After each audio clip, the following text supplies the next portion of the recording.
இந்த கட்டுமான பொருள் பீர் மூலமாக தயாரிக்கப்பட்டுள்ளது என்றால் உங்களால் நம்ப முடிகிறதா? பீர் தயாரிப்பில் பயன்படுத்தப்படும் ஹாப் தாவரத்தில் இருந்து இந்த கட்டுமான பொருள் தயாரிக்கப்படுகிறது. அதாவது ஹாப் தாவரத்தின் மொட்டுக்கள் மட்டுமே பீர் காய்ச்சும் போது பயன்படுத்தப்படுகிறது. எஞ்சியிருக்கும் தாவரத்தின் பகுதி வீணாகிறது.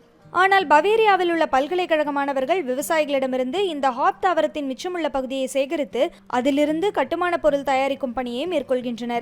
ஹாப் அறுவடையில் 20% மட்டுமே பீர் காய்ச்சுவதற்கு பயன்படுத்தப்படுகிறது. மீதமுள்ளவை கழிவுப் பொருளாக மாறுகிறது. எனவே மீதமாகும் 80% தாவரத்தை கொண்டு கட்டுமான பொருளை உருவாக்கும் முயற்சியில் இவர்கள் இறங்கியுள்ளனர்.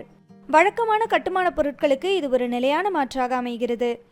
புதிய கட்டுமானங்களை கட்டமைக்கும் போதோ அல்லது பழைய கட்டடத்தை இடிக்கும் போதோ அதிகப்படியான கார்பன் டை ஆக்சைடு வெளியேறுகிறது. அதே நேரம் பயன்படுத்த முடியாத கழிவுகளும் அதிகரிக்கின்றன. இதனை கட்டுப்படுத்தி சுற்றுச்சூழலை பாதுகாக்க மாணவர்களின் முயற்சி பெரிதும் உதவியாக இருக்கும் என்று நம்பப்படுகிறது.